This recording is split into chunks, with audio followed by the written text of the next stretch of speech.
Assalamualaikum warahmatullahi wabarakatuh. Waalaikumsalam warahmatullahi wabarakatuh. Sugeng dalu, Mbak. Iya. Ya, Mbak, ini kita akan membicarakan terkait dengan permasalahan rumah tangga lagi, yang mana kita tahu dalam kehidupan berumah tangga tentu permasalahan tidak ada habisnya, Mbak. Entah itu permasalahan kecil ataupun permasalahan besar, entah itu permasalahan terkait dengan kerukunan, ekonomi, kesalahpahaman, dan lain sebagainya. Yang mana kata-kata jodoh sejati itu seringkali kita dengar di kehidupan masyarakat, Mbak.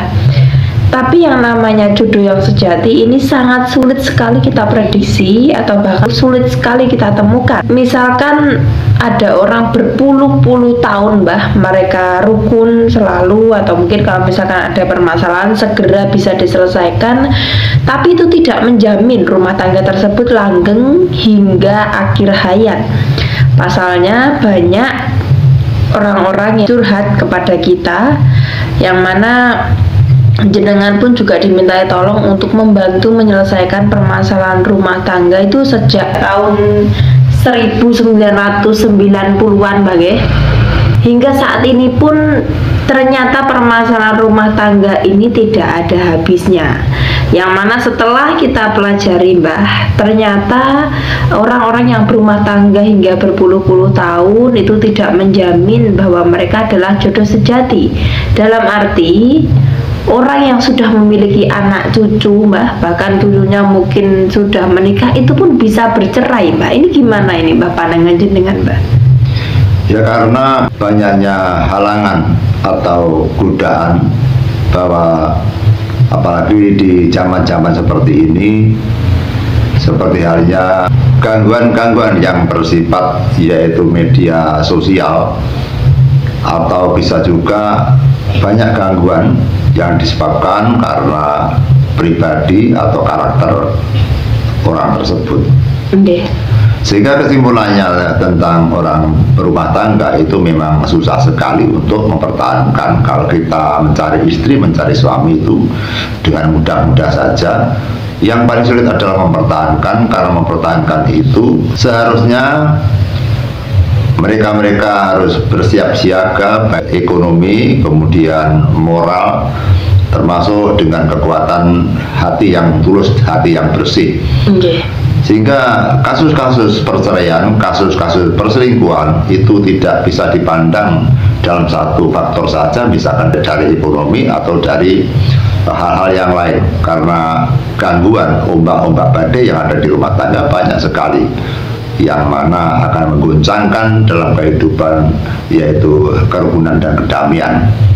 Namun hampir rata-rata pemicu-pemicu rumah tangga berantakan yang dikarenakan, yang pertama adalah ekonomi, yang kedua berasal dari perselingkuhan atau ketidakpuasan dalam berumah tangga. Sehingga makanya yang paling sulit adalah memilah dan memilih pada saat kita akan menjalankan pernikahan atau kita mencari pasangan hidup. Sehingga dapat dikatakan, orang mengatakan inilah pacar saya baik dan baik, belum ketemu buruknya. Iya. Ada pula yang sebaliknya, ada orang buruk namun mereka belum menemukan sisi baiknya. Sehingga di dalam kita mempelajari berumah tangga memang kita sudah sekali, dan kita tidak tahu kehendak Tuhan. Apakah rumah tangga ini akan berlangsung? Apakah rumah tangga ini di tengah perjalanan kita akan terpenggal, akan terjadi perceraian? Bahkan masalah-masalah yang berada di masyarakat kita sangat banyak sekali, hampir setiap tahun meningkat karena perceraian. Kemudian yang perlu kita aturkan, bagaimana caranya agar kita berusaha agar rumah tangga ini bisa kokoh dan kuat. Karena menguatkan, mengokohkan rumah tangga itu banyak segi dan banyak faktor. Yang pertama adalah kita harus menyadari bahwa sebenarnya orang yang berumah tangga ini hanya semata-mata menjalankan tugas dharma, yang mana kita akan hidup berdampingan dan kita akan berlangsung untuk bersembah kepada Tuhan Yang Maha Esa. Kita akan bersandar pada Tuhan Yang Maha Esa sambil kita berdoa bertakwa, maka kita menjalankan rumah tangga. sehingga dasarnya adalah keimanan, ketakwaan, bersembah kepada Tuhan Yang Maha Esa. Kalau di dalam kita berumah tangga karena kita memakai nafsu, maka kita akan mudah digoyangkan berbagai cobaan. Kadang-kadang kita ekonomi tersungkur atau ekonomi kita lemah, kita kadang menanding-nandingkan kepada pasangan yang lain. Apabila kita kadang-kala penyajian-penyajian dari pasangan kita yang tidak memuaskan, kadang-kadang kita juga melintas dan menoleh atau mengungkap kepada pasangan yang lain atau memiliki rasa cinta kepada orang lain. Semua ini bisa dikendalikan dengan tata cara kita seringnya, yaitu mendengarkan, melihat pitutur-pitutur yang luhur, atau mendengarkan dakwah-dakwah para alim ulama atau dakwah-dakwah pada orang-orang yang mengerti tentang agama dan mengerti tentang kepangeranan. Jadi kadang-kala kita bisa memetik daripada sejarah nenek moyang kita. Nenek moyang kita apabila merukunkan rumah tangga, mengharmoniskan warga, kadang-kala dalam berumah tangga itu diajak ke Anjang sana, misalkan diajak ke rumahnya sesepuh sana, diajak ke rumahnya orang tua sana, diajak ke rumahnya kiai sana, diajak kepada orang-orang yang lebih memiliki kepekaan dalam kepangeranan, sehingga seringnya kita mendapatkan petuah, seringnya kita mendapatkan pitutur, dan seringnya kita mendapatkan saran-saran daripada sosok sepuh, saran-saran daripada orang-orang yang mengerti tentang ketuhanan. Maka kita setidaknya ada batas-batas agar kita itu bisa menjalankan kebaikan.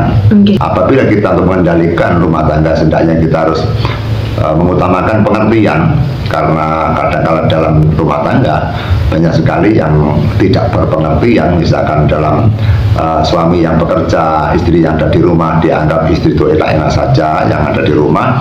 Mentang-mentang suami bisa mencari nafkah, maka sang suami merendahkan kepada kekuasaan, merendahkan kepada pekerjaan istri, ada menjadi perselisihan atau menjadikan pertengkaran.